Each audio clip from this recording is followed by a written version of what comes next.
हाँ तो बच्चों, आप सभी का फिर स्वागत है मेरे YouTube चैनल नरेंद्र एजुकेटर्स में। हमने बायोलॉजी का पार्ट शुरू कर दिया है। इसमें आपका थ्योरेटिकल पोर्शन ज़्यादा है, इसलिए हम जो है बायोलॉजी को आपकी किताब से एनसीईआरटी से ही पढ़ेंगे, क्योंकि थ्योरेटिकल पोर्शन आपका ज़्यादा है। यहाँ चीज़ें ज़्यादा थ्योरेटिकल पढ़ने की है। तो शुरू करते हैं। आज के चैप्टर का नाम है life process. Life process, these are the simple process which are necessary for a living being। ये वे प्रोसेस हैं जो एक लिविंग बीइंग के लिए बहुत ही जरूरी है। अगर सिंपल तरीके से मैं आपको 5 प्रोसेस के नाम बताता हूँ जो इस चैप्टर में आई हुई। सबसे पहले है आपकी respiration, digestion, circulation, transportation and last one excretion. यानी ये वो 5 प्रोसेस हैं जो आपके पूरे चैप्टर को कवर कर देंगे। आपने सीक्वेंस से, ऑर्डर से पढ़नी है और अच्छी तरह समझनी है। तो चैप्टर की शुरुआत करते हैं। ठीक है, वीडियो पसंद आए तो चैनल को लाइक, शेयर और सब्सक्राइब कर दीजिए। How do we tell difference between what is alive, what is not alive? कैसे आप बताओगे कि कोई चीज आपकी जीवित है या अजीवित या निर्जीव भी बोल सकते हो।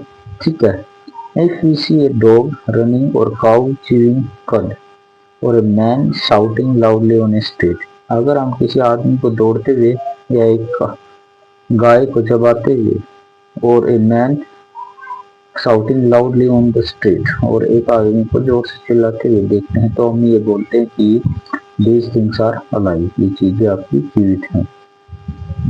बट इफ द डॉग और काउ और मैन वर स्लीप, अगर आदमी और कुत्ता दोनों ही सो रहे हो या आपकी जो गाय है वो भी सो रहे हो, तो तब आप कैसे बताओगे चीजें आपकी लिविंग बीइंग्स हैं। But still would still think that they were alive, but how did we know that? अब कैसे जानेंगे?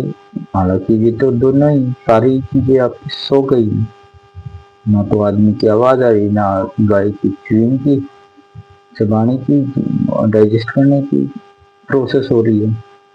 वी सी देम ब्रीथिंग, हम उनको देखेंगे, उनके लंग्स जो है आपके ब्रीथ कर रहे हैं, उनकी जो है वो आपकी जो है गैसेज एक्सचेंज कर रहे हैं, उससे हमें पता चल जाएगा कि आपकी ये चीजें लाइव हैं। We know that they are live. यही समझाने की बात कर रहा है कि कैसे आप जब नॉर्मल जो प्रोसेस है उससे आप ऐसे बता दोगे कि चीजें लें, लेकिन अगर एक एग्जाम्पल दें तो आपका जैसे सारी चीजें जो लाइव हैं वो सो गई हैं, तो तब आप कैसे बताओगे? तब हम हार्ट बीट से या फिर आपकी ब्रीथिंग से ये बता देंगे कि दीज आर अलाइव। ठीक है,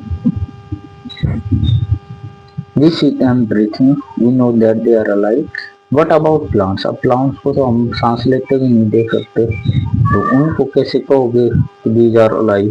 How do we know that they are alive? We see them green, हम देखते हैं वे हरे हैं। Some of them will say, but what about plants that have leaves of colors other than green? Normal person से पूछोगे वो बता देगा ये जो प्लांट्स है ये जीवित है। क्यों जीवित है? क्योंकि इसका कलर जो है आपका हरा है, उनकी पत्तियों का रंग हरा है। उससे ये बता देगा कि ये प्लांट जो है आपका सजीव है। लेकिन अगर उनकी पत्ती जो है इस कलर की अदर देन ग्रीन हो जाए, तो ग्रीन से दूसरी कलर की हो जाए, तो they grow over time, so we know that they are alive. Some will say कि वे कुछ टाइम के बाद फिर से हरी हो जाएंगे और दोबारा वे आपकी दोबारा जीवित हो जाएंगे। But A plant that not visibly growing is still alive, जो हमें बाहर से वो चीजें नहीं दिख रही लेकिन प्लांट फिर भी आपकी अलाइव है, जीवित है। Some animals can breathe out without visible movement, कुछ एनिमल्स है वो आपके सांस लेते हैं बिना किसी देख नहीं सकते उस मूवमेंट के। So using visible movement as the defined characteristic of life is not enough. ये किसी प्रोसेस से ये नहीं बता सकते ये जीवित आपका ऑर्गेनिज्म जीवित है या फिर आपकी अजीवित है, ठीक है। या बाहर से देख के नहीं बता सकते कि हम ये जो आपका प्लांट्स है, एनिमल है या फिर आपका कोई भी ऑर्गेनिज्म है वो आपका लाइव है या फिर अलाइव, ठीक है। अब एग्जांपल है आपका वायरस का। वायरस का आप बताओ लिविंग है नॉन लिविंग है। Virus are inactive in the out of the cell. आप कोरोना का एग्जांपल देते हो। कोरोना जब तक आपका बाहर आउटसाइड द सेल रहेगा, बॉडी रहेगा, तब तक वो आपका एज ए इनएक्टिव फेज में एक्टिव नहीं रहेगा। जैसे ही आपका सेल के अंदर घुस जाएगा वो एक्टिव हो जाएगा और अपने सेल डिवीजन और बहुत सारी सेल मल्टीपल बना लेगा। तो वायरस आर बोथ लिविंग और नॉन लिविंग, ठीक है। जब उनको एनवायरमेंट और कंडीशन मिल जाती है तब ये आपका डिवीजन करना शुरू कर देते हैं। Movements over the small scales will be invisible to the next eye. बिना माइक्रोस्कोप, बिना अदर जो छोटे मॉलिक्यूल्स हैं उनको हम देख नहीं सकते, ठीक है। Movements of molecule example, is this invisible molecular movement necessary for life. क्या ये जो नहीं दिखाई दे वो मूवमेंट लाइफ के लिए जरूरी है। If you ask the question to professional biologist they say yes. तो किसी बायोलॉजिस्ट से क्वेश्चन पूछा जाए तो वे अवश्य ये कहेंगे ये लाइफ प्रोसेस के लिए बहुत ही जरूरी है, अगर वे नहीं होंगे तो लाइफ आपकी नहीं। If you ask the question to profession, in fact virus do not show any molecular movement until they infect some cell। जब तक ये सेल के अंदर नहीं घुस जाएंगे तो वायरस किसी प्रकार का आपका मूवमेंट शो नहीं करते।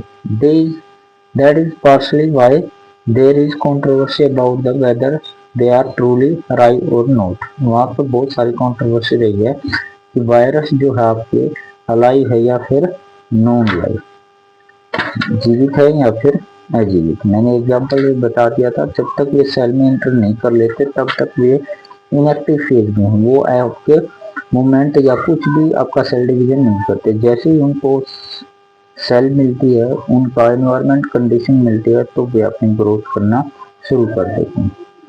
Y are molecular movements needed for life. ये मोलिकुलर मूवमेंट्स ये जरूरी क्यों है।